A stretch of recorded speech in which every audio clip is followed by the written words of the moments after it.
Regardless of your major, you should still know how to budget your money. It doesn't matter if you're, a med school student, it doesn't matter if you're a psych student, it doesn't matter if you're a finance student, you're gonna be managing money every single day for the rest of your life. And unless you're that business major, you're not getting those classes or even kind of starting the communication that... It's true, not all majors teach money management skills, but the goal of financial literacy programs is to reach as many college students well before they graduate. Coming in your freshman year, we want to get you through this, engrossed in this process of, hey, you can take this freshman seminar course, you can get involved in the club, and then later if you want to get a little bit more in the weeds, you can take this personal finance elective, or eventually you can go through financial coaching. Students need to be reached year one, especially before studying abroad. Seeing students go abroad, especially my program, Lausanne, which is a little tough on the bank account, but just seeing students go and just absolutely become depressed by the fact that, oh my gosh, it is so much money. I wasn't expecting that. My parents are paying this and that, and like just letting that taint their experience, and that really just made me sad. As the instructor for the freshman seminar course on budgeting, as well as the personal finance elective, Brian Thomason wants to make sure students are allocating their money to the things they care about. I tried to give them not just you shouldn't spend money on eating out, or you shouldn't go to concerts because they're expensive, or you shouldn't take weekend trips. It's make sure you're spending your money in a way that's consistent with your values. But students have to take the initiative to learn on their own. There's a lot of value in information, and I think it's more about making students aware that information is available to them if they just pay a little bit of attention to it. I want to make it something that students at least ask the question of. Students enter the budgeting class not completely confident. They're nervous because they perceive a budget as something that's going to limit them. A budget is not a tool to make you feel bad when you overspend, but budgets are built to empower you to get the maximum utility out of your money. It was really kind of funny because they get very defensive about it. Well, it's okay because, and I'm like, I'm not judging what you spend your money on. It comes down to students being intentional and aware.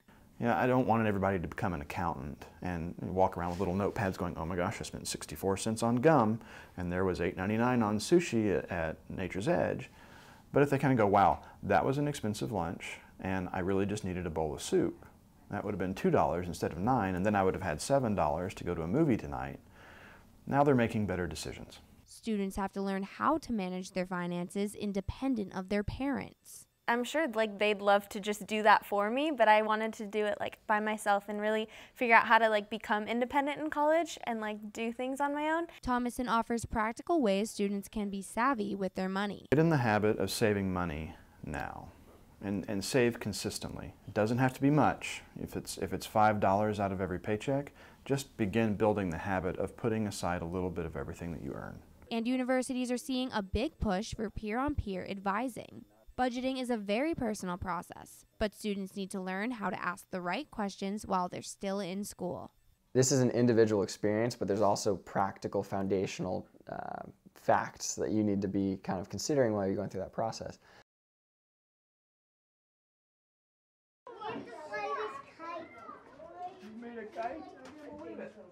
The price we pay for education is steep, and in the direction we're heading, the younger the kids, the pricier the tuition.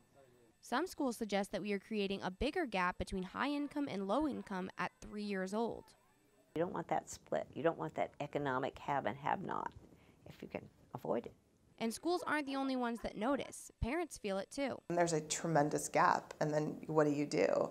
And what you do as a parent is you definitely take on debt. You definitely make different choices to accommodate that the early childhood program. And you shift resources and you simply don't do things. According to the National Association of Child Care Resources, the average cost of preschool tuition ranges between $4,000 and $13,000 a year.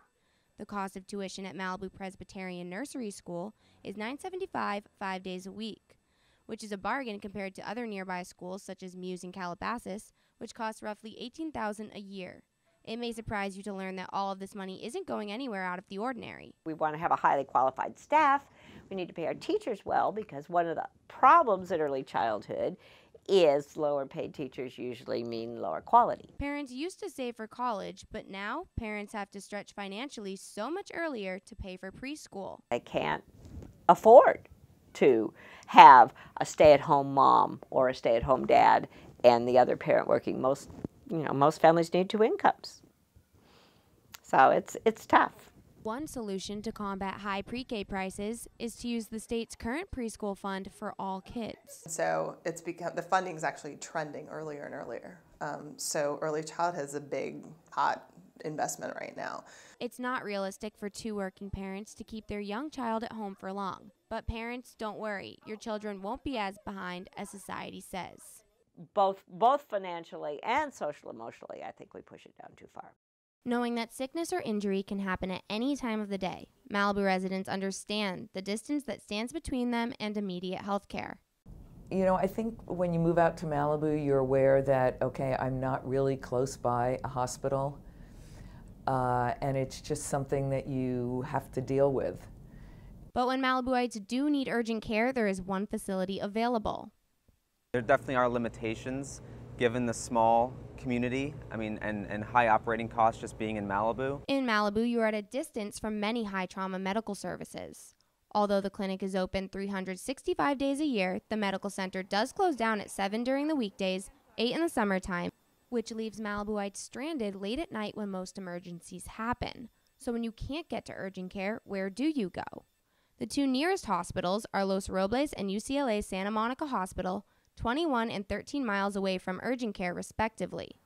According to Malibu Urgent Care, when the clinic can't do extensive work and the patient does need to go to a hospital, the typical protocol is the paramedics are called and the necessary paperwork is copied.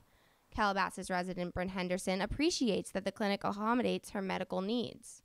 I think that they did a really good job with, in terms of transferring me from the urgent care to the ER, because they didn't make me go via ambulance, which can be very costly because they knew that my situation didn't require that. Malibu Urgent Care is continuing to take steps to be a quality healthcare center.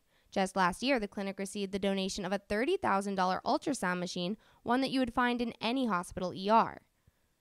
President of Friends of Malibu Urgent Care, Helene Eisenberg, speaks to what is most crucial in any functioning medical facility. And a lot of people don't see a doctor in an urgent care. And here we have emergency room doctors from big hospitals. Although urgent care is equipped to handle the volume of patients, it is the nearby hospitals that take patients in when health problems surge.